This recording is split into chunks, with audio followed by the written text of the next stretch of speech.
Well, good morning, everyone. Well, if you're new to this channel, hello. I'm Nathan Foster. This is my CBR500R, and I recently took it on a long weekend trip, Virginia Beach, Virginia, up to a town in southern Pennsylvania. This is my first bike, and while I feel ready for a bigger bike at this point, I really want to know what this bike is capable of. And I don't just mean the spec sheet. Everybody can read the spec sheet and see what this bike can, quote, do on paper. I want to know, what can this bike do in the real world? Or what can I do with this bike in the real world? I don't think when they designed this bike they were thinking about long trips or going across country or anything like that. And I want to know, despite all that, can I do that on this bike? So I've had this bike for almost a year now. It is my first bike. I've put almost 15,000 miles on it now. I don't remember that might not be accurate. I'll put it up on the screen. I got a list of things, kind of like a bucket list, if you will, of what I want to do with this bike before I upgrade. And one of those is I want to do an iron butt challenge on this motorcycle. I want to do that 1,000 miles in 24 hours challenge. I had actually decided that I wanted to try that before I knew whether or not I could even handle a longer ride on this bike.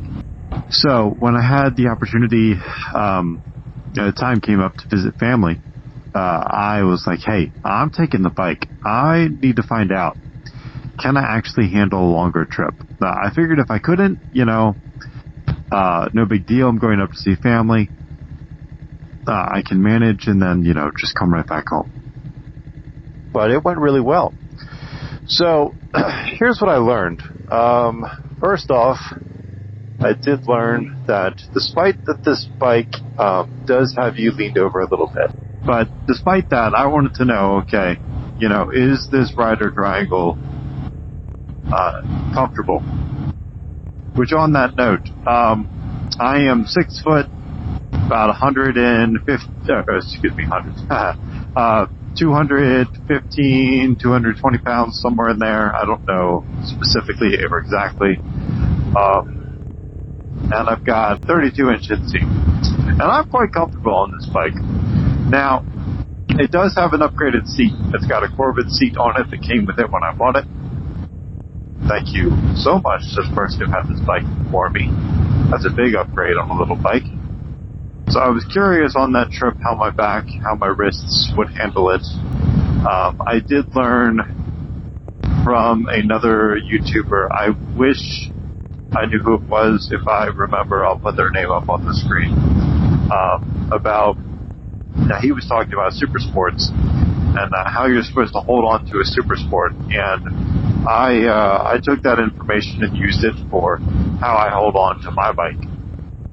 He said very clearly, you do not hold on to the bike with your hands. I mean, yes, obviously I'm holding on to the bike, right? But this isn't how I'm staying on the bike. The way that I'm staying on the bike is my feet position, flexing my core to make sure I stay, upright and or the position that I need to be in, and squeezing the tank with my legs. Not like vice grip, like I'm not flexing every muscle right now, but I am using them, and there's little to no pressure on my right hand right now. Matter of fact, when I go down like this, there's still very little pressure on my hands. I'm using my back, I'm using my abs, I'm using my legs to keep myself in this position. So I don't really have that problem on this bike. So my back, my abs, my wrists, my legs, they all handled it pretty well.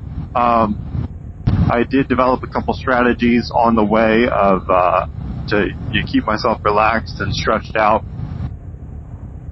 I was standing up on the bike occasionally, which I wasn't sure if I could do on this bike. I mean, I'll stand up, to go over something. Could you really stand up on this like an ADV? It's not designed for that, but can you do it? And I did it pretty well on the highway. Kind of leaned over a little bit, but the wind kind of up against your chest keeps you upright pretty nice. And I did have somebody yell at me, which I thought was pretty funny. Some guy I rode past, I don't know, he's in a truck. He waved me down or something and yelled at me while I was standing on my bike. Go around this person.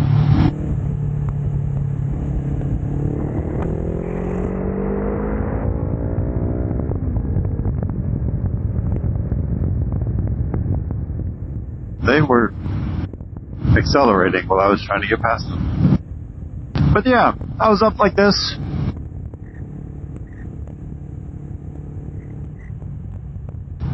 The problem is you can't see the speedo when you're doing that. The other thing that I wanted to do to stretch out was to kind of scoop myself back and put my feet up on passenger pegs. The saddlebags made it so that I could not get my feet to the saddlebags. Or I couldn't get my feet up to the passenger pegs. So when I do eventually go to do the 1,000-mile challenge, I've decided that I am not going to bring the saddlebags. I got to figure out how to pack lighter, which will be more difficult considering I want to film it and I, will need food and everything because this is 24 hours. But I'm going to figure it out. I'm going to pack lighter so that I can have those pegs available. So I started that trip at 8 a.m., which I had gotten off at 7. So I had already worked through the night, and I was a little worried about my energy, which was actually kind of a perfect scenario for seeing if I could do an iron butt challenge because, of course, 24 hours, you're going to be awake a long time. I had a theory for how I could stay awake without having jitters or issues or anything like that. I have an energy drink powder that I really like. I figured if I put one serving in my hydration pouch, which was 2.5 liters, I think, I could have small amount of caffeine slowly throughout my ride as I sipped my water. I think it actually worked perfect. At no point was I tired or groggy. At no point was I jittery. It just felt like the perfect balance to give myself just enough energy to feel fully awake and alert. Make sure there's no cars. Yeah, we're good.